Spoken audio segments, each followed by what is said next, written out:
Hey guys, how's it going? Welcome to Clandestino Brewing. All right, this time we're gonna brew a Bohemian Pilsner. To my Bohemian Pilsner, I like to go very strict to the BJCP standards. So we're gonna go for we're gonna do 2 decoctions, and also we're gonna use only hop sass. All right, guys, let's start it. Well, guys, we're ready. 11.5 gallons. The water in this area in Victoria is perfect for the Pilsner, so you don't have to do any modifications or anything. So what are we going to be doing here? We're just going to put hot water from the hot tank into our mash tun. We're going to dispense 11.5 gallons. Then we're going to dough our grain into it. All right, guys, let's start it.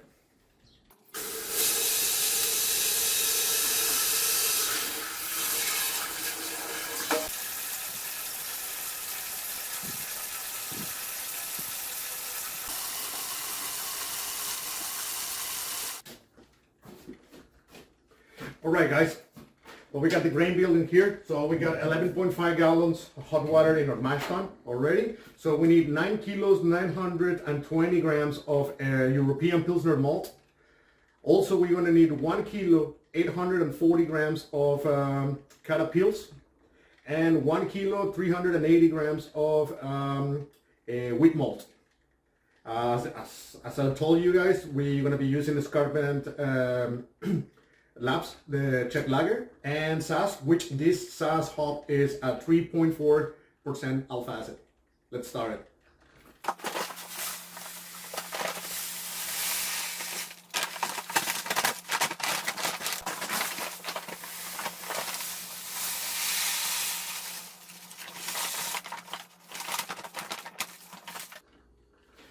All right, guys. Well, at this point, we're gonna start our first decoction. So technically what we're doing right now, we got 50 degrees, so this is doing a protein rest. What we're gonna do, we're gonna take 4 liters of a grain and liquid. What I mean with grain and liquid is the first decoction is important to do it with like more water, no more water than liquid, but not a very, we need a kind of like a very wet grain. Let's see, for the number 60-40, 60 grain, 40 liquid. Our second decoction, it would be different, but okay, we're gonna do the first one. So we're gonna raise the temperature to the mash, or for the first certification, which is 65 degrees. So we're gonna raise the temperature to 65 degrees, and we're gonna leave it there. Last time in 20 minutes we're ready. So we're gonna be doing the iodine test. So once we get a negative on the test, we're gonna bring it to boil for 10 minutes. So it's very important to be stirring, so none of the grain kind of burn to the bottom of your decoction mash tun, or whatever you want to call it. So after those 10 minutes pass, we're going to put it back into the main mash tun, and then I will explain you the second one. Okay, let's start our first decoction.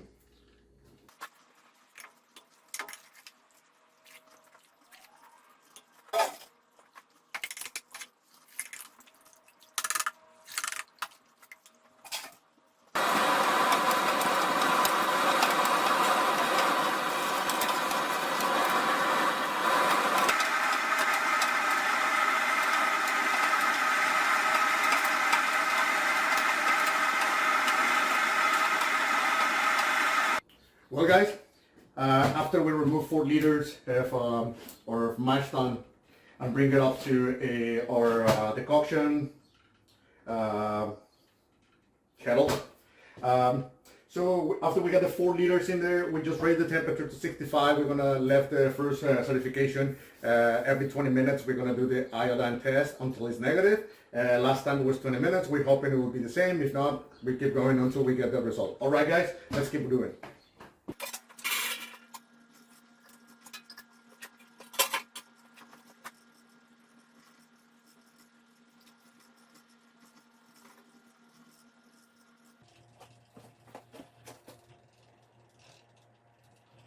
Well, guys, we're at the point. First certification is done. Took 20 minutes like we expect. Iodine test was negative, so we're ready to boil it. What we're gonna do, we're gonna just like turn it on. We're gonna let it boil. Once it starts boiling, we're gonna start basically our timer for 10 minutes. It's very important to be like moving, stirring the whole time so you don't get any burn and stock into the bottom of your kettle. All right, guys, let's start.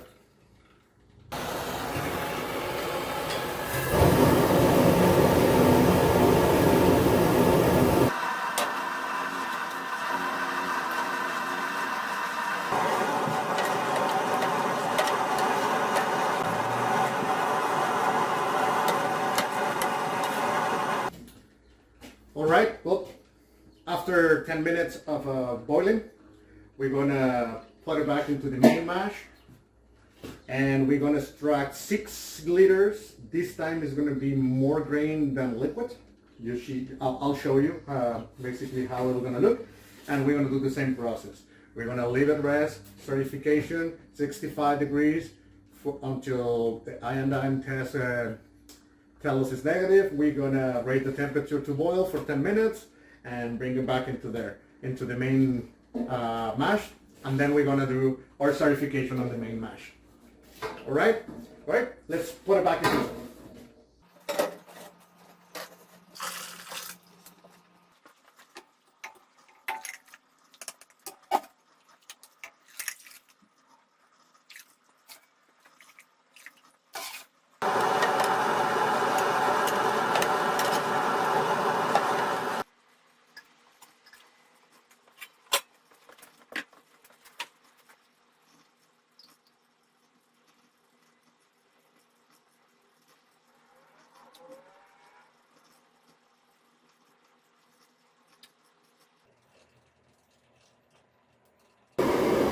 Alright guys, well, we finished basically the second certification on our second decoction.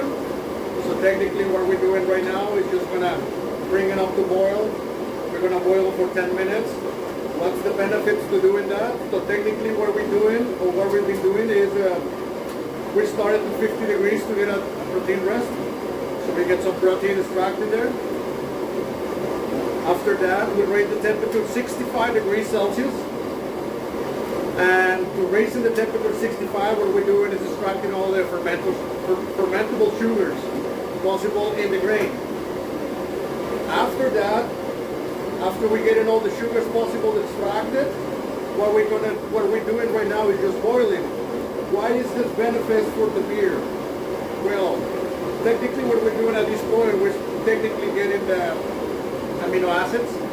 So when you get proteins and amino acids together, they basically become something that is called melanoidins. I know some people will say you can buy melanoidin malt. This is cheating. We're doing it the proper way. I really like it. When I do the decoction in my Pilsner, it turns really good.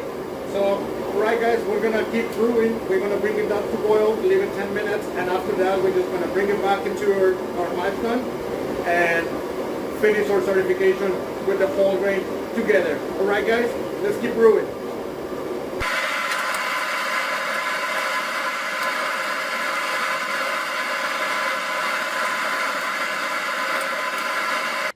Well guys, at this point we finished the 10 minutes boil and our second decoction. So what we're going to do now, we're going to put the decoction mash, we're going to put it back into the main mash. And now we're going to raise, we kept this at 50 degrees. So what we're going to do is pour it back into it and raise our temperature to 65 to do our certification. And do the iodine test after 20 minutes. If the test is negative, we're gonna keep going into the mash out. All right, guys. So at this point, we're gonna pour this back, and while we're heating this, we're gonna start preparing everything for sparging. All right, guys. Let's keep it going.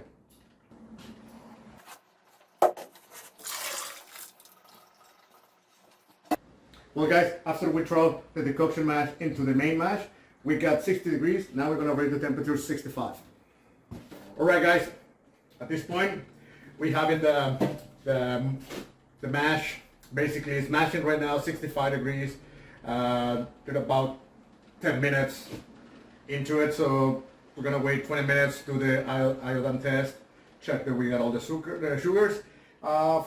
In the meantime, we're gonna fill up our sparkling water kettle, I guess. We're gonna fill it up with 10 gallons, with 10 gallons of water, and we're gonna heat it up to 77 degrees. I like to do 75 to 77, so 77 degrees I like it a lot. Also, when we're doing the mash out, we're gonna heat up also to 77. This point, we're gonna be connecting pumps, spark charms, and all that kind of stuff. All right, guys, let's put 10 gallons of water.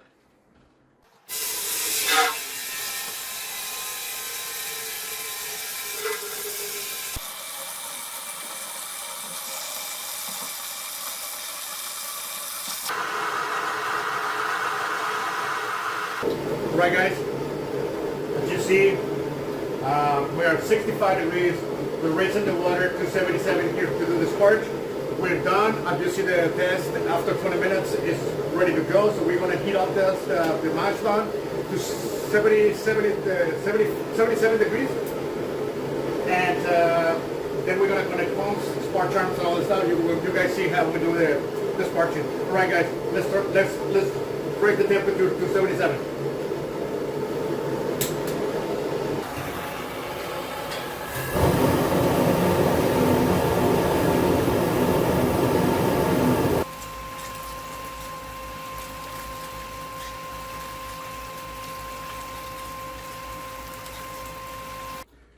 Well, guys, after we do the mash out, you guys see all the sparge and all that kind of stuff. All right, we're ready to start boiling. So we're gonna do just crank it up, boil it for an hour, and the hops addition is coming. All right, guys, let's crank it up.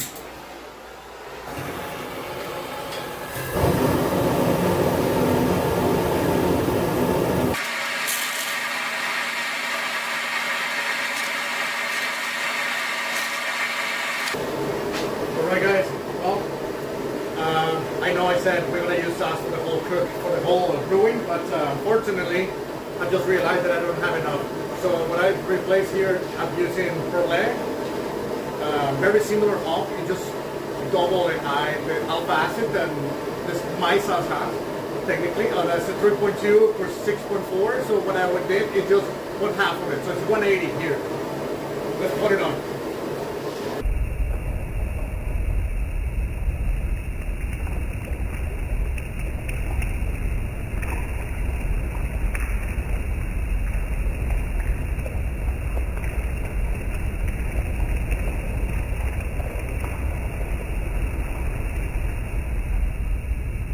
Well, guys, another thing I really like to say is the reason why we throw the hop just before to start boiling is because we're trying to avoid that effervescence, that kind of volcano or an eruption kind of thing that happens when you throw the hop on it, when all the gases that trap into the hop want to come out and they want to come out as fast as possible. This is the way to avoid it. All right, guys, let's keep brewing.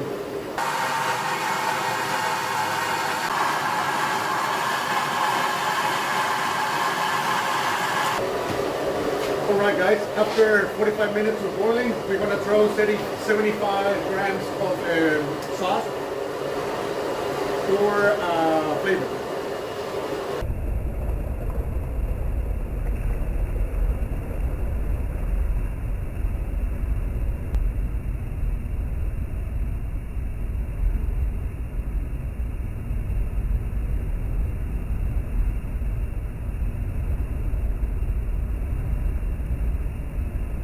Well, guys, what we're going to do now, we're going to put the coil. So the coil we can start sterilizing by putting it into the boil and leave it there for 10-15 minutes. So by the time the cooling is ready and safe. All right, guys, let's put it in.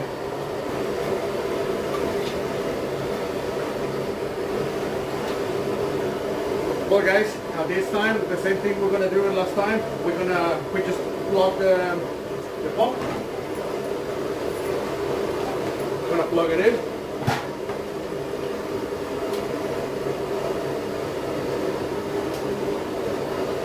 So at this point we're going to start recirculating to sterilize the pump. We got our coil inside too, so it's sterilizing as well. And at the end, when we start cooling, by recirculating, it's going to be faster, and we want to create a little workflow, and it's going to help us to clean better the work before we transfer it into a mechanical fermenter. All right, guys, let's keep brewing.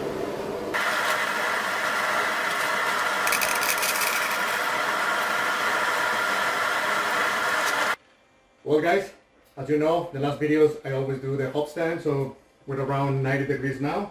So when we get an 80, we're going to throw it into it. 75 grams of sats.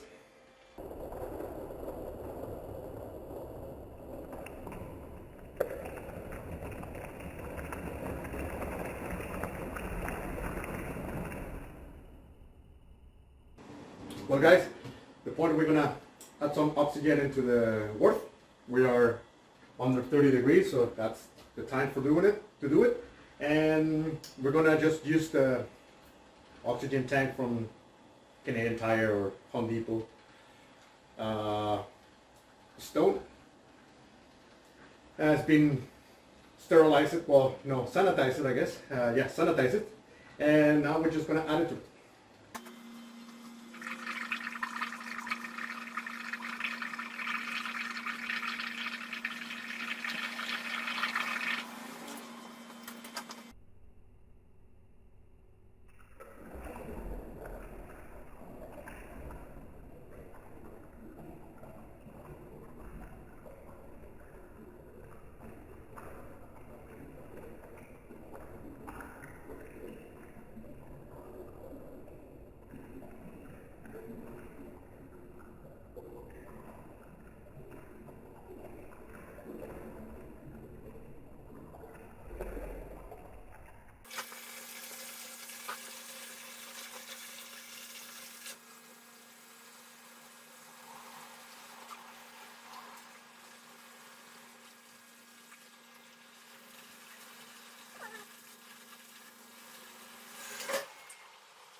Hey guys, how's it going? Well, it's the end of the video.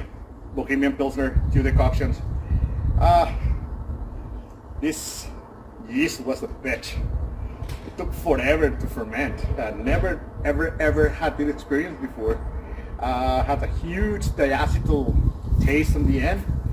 Even if we did diacetyl rest, I think the yeast wasn't alive at this point. So I add a little bit more yeast. We were about 10-13, now we're back in 10-10.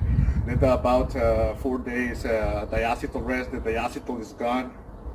I'm not super happy, but I feel it like unbalanced, but I think it's probably for like that yeast got stressed, because basically it was fermenting literally 1 point per day. Like that's how slow it was going. So, well, I'm not very proud of it. But I've done this before with a different yeast from white yeast. What's the one I use? I think it's called a Bohemian Lager, and the beer turns out to damn really good. So this one, technically, just like I said, just feel like unbalanced, but oh well. It was a good experiment. New videos are coming. Anyways, so what do you guys think about my hop plants? We're gonna get this season, hopefully get enough. Last year we got enough to make a wet hop one. It was pretty good. So we're gonna try to do it again. We have a little more plants in there, so let's see if we can get a little bit more hop. Right guys, see you in the next time.